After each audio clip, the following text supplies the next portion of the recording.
जहां एक और भारत की प्रगति पर, भारत की विरासत पर आज पूरी दुनिया गौरव की अनुभूति करती है, पूरी दुनिया भारत की तरफ आकर्षित होती है। भारत के लोकतंत्र को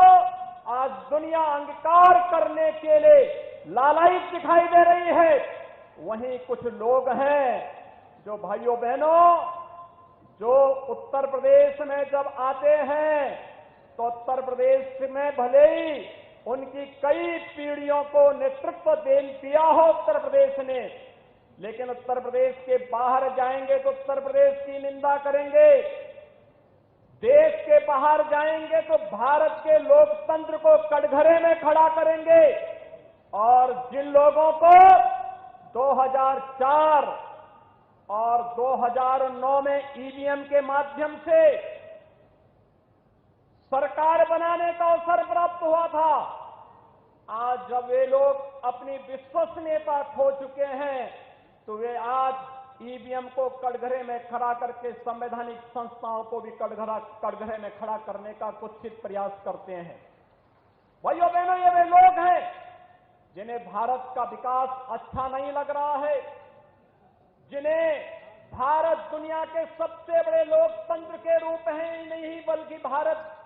लोकतंत्र की जननी के रूप में स्थापित करने के आदरणीय प्रधानमंत्री जी के प्रवर्तमान अभियान में हर स्तर पर बैरियर खड़ा करना है। वे लोग आज भारत को बदनाम करने में कहीं नहीं चूक रहे हैं। और कल का दृश्य तो सबने देखा है, सबने देखा है कैसे देश की सबसे पुरानी राजनीतिक दल के रूप में कांग्रेस के नेताओं के द्वारा कैसे माननीय न्यायालय की अवमानना करने वाले वक्तव्य दिए जा रहे हैं, कैसे उनके द्वारा विभिन्न प्रकार के अवमानना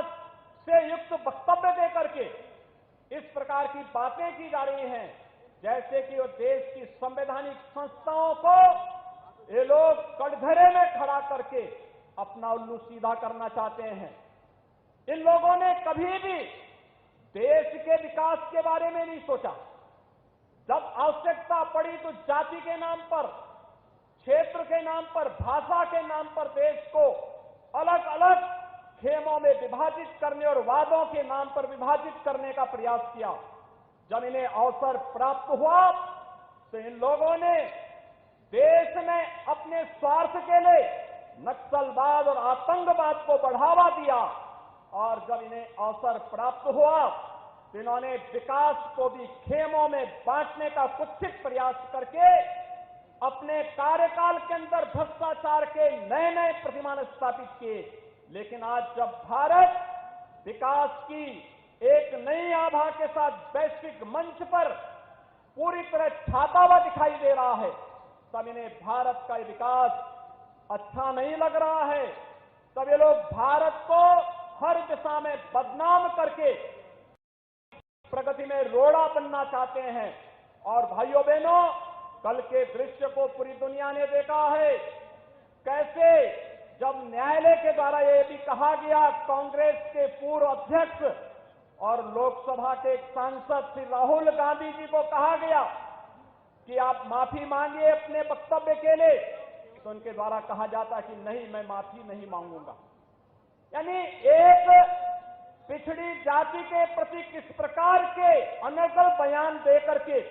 एक सामान्य संसदीय शिष्टाचार का भी सामान्य पालन करने का जिन लोगों ने कभी अपने जीवन में उसको अपने जीवन का हिस्सा न बनाया हो, और इसी के लिए कहा गया है, जाके प्रभु दारुण दुख दीना, ताके मति पहले हर लीना। और उनकी मति को प्रभु ने किस रूप में हरने का कार्य किया, वह दृश्य कल पूरे देश ने देखा है, जब एक माननीय न्यायालय ने उनके कृत्यों के लिए उन्हें सजा सुनाई और कहा कि नहीं, आपका ये वक्तव्य सामान्य संसदीय परंपराओं के विरुद्ध भी है, शिष्टाचार के विरुद्ध भी है, और एक सांसद को इस प्रकार के वक्तव्य कभी शोभा नहीं दे सकते हैं। तब भी कांग्रेस के नेताओं के बयान भाइयों बहनों किस रूप में थे वह किसी से छुपा हुआ नहीं है। आज मैं आप सबके माध्यम से कहना चाहूंगा, एक तरफ जाति के नाम पर उस जातीय वैमनस्यता को अपने जीवन का हिस्सा बनाने वाली कांग्रेस है, जिन्होंने सदैव समाज को विभाजित किया है, अलग अलग खेमों में बांटने का कार्य किया है। और दूसरी तरफ विगत 9 वर्षों के अंदर आपने भारत के अंदर देखा होगा कि सबका साथ, सबका विकास, सबका विश्वास और सबके प्रयास के इन भावनाओं का प्रतिनिधित्व करने वाले आदरणीय प्रधानमंत्री जी के नेतृत्व में भारत आज दुनिया के अंदर किस रूप में गरीब कल्याण का कार्य बिना भेदभाव के सबको आवास की सुविधा, करोड़ों लोगों को आवास की सुविधा देना, करोड़ों लोगों को शौचालय की सुविधा का लाभ देना, करोड़ों लोगों को बिना भेदभाव के